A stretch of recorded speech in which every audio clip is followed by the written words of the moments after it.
শিলাইদহ ভাবে আপনি ওদের, জোড়াসাঁকো ভাবে আপনি এদের। বিশ্বভারতী ভেবেছিল জর্জ বিশ্বাসের নন, আপনি তাদের। রবীন্দ্রনাথ, আপনি আসলে কার? যুদ্ধের সময় ট্রেঞ্জের মধ্যে শেষ নিঃশ্বাস নেওয়ার আগে এক তরুণ কবি ভেবেছিল আপনি তার। বক্তৃতার মাঝে আপনি যখন হঠাৎ মাথা উঁচু করে দাঁড়ান, তখন এক মুহূর্তের জন্য হলেও মন্ত্রী ভাবেন আপনি তার। নতুন বৌঠান কি কোনোদিন ভেবেছিলেন আপনি তার? রানু, রবীন্দ্রনাথ, আপনি যে ঠিক কার সে প্রশ্নের উত্তর বাঙালি আজও পায়নি। দাদামশাই ভাবেন আপনি গোরার রচয়িতা, আপনি তাঁর।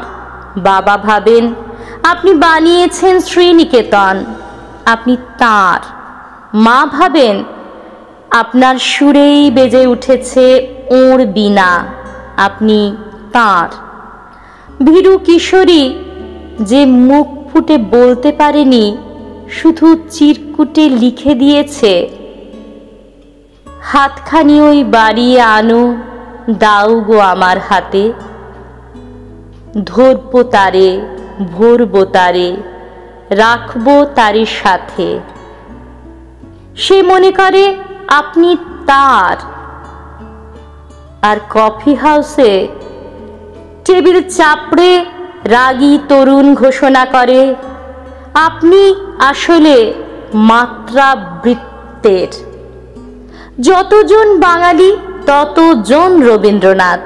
শুধু একদিন শিলাইদহের রবীন্দ্রনাথ আর জোড়াসাঁকোর রবীন্দ্রনাথের, বিশ্বভারতীর রবীন্দ্রনাথ আর জর্জ বিশ্বাসের রবীন্দ্রনাথের, দাদামশাইয়ের রবীন্দ্রনাথ আর বাবার রবীন্দ্রনাথের, আওয়েনের রবীন্দ্রনাথ আর মায়ের রবীন্দ্রনাথের, ভীরু কিশোরীর রবীন্দ্রনাথ আর রাগী তরুণের রবীন্দ্রনাথের দেখা হয়ে যায় সেই দিন 25শে বৈশাখ।